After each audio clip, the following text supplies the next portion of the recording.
Hi everybody. Wanted to share with you one halachic discussion that comes out of tomorrow's parsha.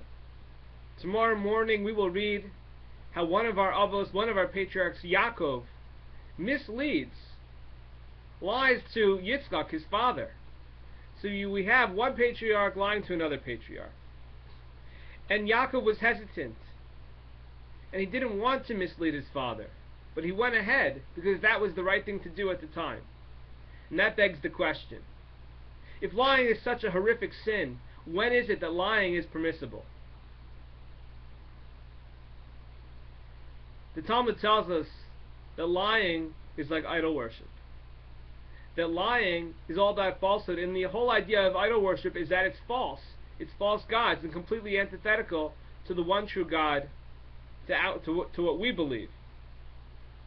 So if somebody has a secret that they're not allowed to share, and they want to get somebody off their back who's pestering them, they can say, I don't know, when asked about that secret.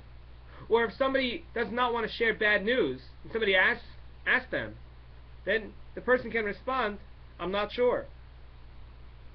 Similarly, if you have a wealthy person who doesn't want to share how much money he has, for whatever reason, because it's not the business of the person asking, the person can lie and can mislead the person and say whatever number that he wants in order to get the person away.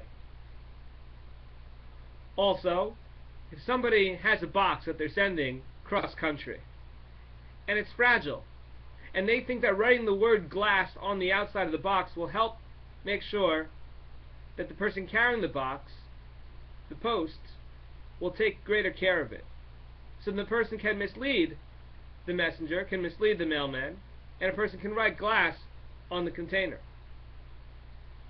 Similarly, when the object is to make sure that everybody has peace with each other, so that a person can say that so-and-so is not really angry with you, and you can tell that person that the person he's arguing with is not really angry with him, with the hopes that they can come together and work out their differences. And lastly, if somebody knocks on your door and you don't have time to talk with them, but if you reject their visit, then they will be offended. So it would be appropriate to say that you're not home, that you're not available, even when you are.